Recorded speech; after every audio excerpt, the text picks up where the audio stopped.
Hello বন্ধুরা, কেমন আছো তোমরা সবাই? দেখো মুখ চোখের কী হাল, গরমে পুরো পাগল হয়ে যাচ্ছে। মানে অবস্থা খুব খারাপ। তো দেখো সেই মাসির বাড়িতে বাড়ি আর যাওয়া হয়নি, তো তাই ভাবলাম আজকে একটা ব্লগ করি। আর ব্লগ বলতে সকাল থেকে কি করেছি সেটা কিছু বলতে পারলাম না, গেছিলাম একটা জায়গায়, বেরিয়ে এলাম। তো চলো, একটা নেমন্তন্ন রয়েছে, সেখানে যাব, তাই তোমাদের সাথে সব কিছু শেয়ার করব। এখন ঘড়ির কাঁটা 8:30 বেজে গেছে, রাত্রি 8:30। তো এখনও রেডি হয়নি, এবার রেডি হয়ে বেরোবো, ওখানে গিয়ে তোমার সাথে কথা হবে। তো আশা করি ব্লগটা ভালো লাগবে। তো তোমরা সাথে থাকো, পাশে থাকো আর দেখতে থাকো। এখন টাটা।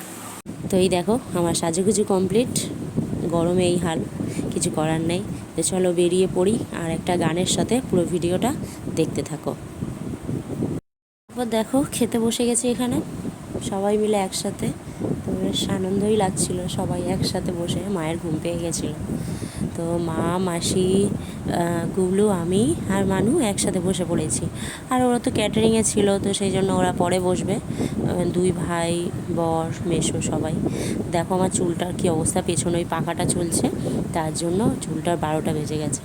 তো আমি যেহেতু পরে ভয়েস দিচ্ছি, বুঝতেই পারছো আমার গলার অবস্থা খুব খারাপ।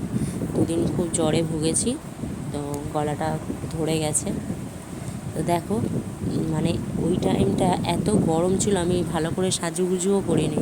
একটু ভেবেছিলাম খুব মানে একটু ভারী ভুড়ি একটু সাজগোজ করব, কিন্তু গরমের চোটে না আর সাজগোজ। তো ওই হালকার মধ্যেই যেরকম পেরেছি। আর মাসির শাড়ি, মাসির ব্লাউজ আমার হয়ে গেছে, এটাই রেহাই, ভালো মোটা হয়ে গেছি তো তার জন্য।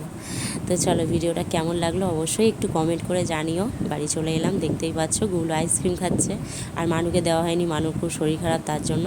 তো চলো টাটা আজকের মতো।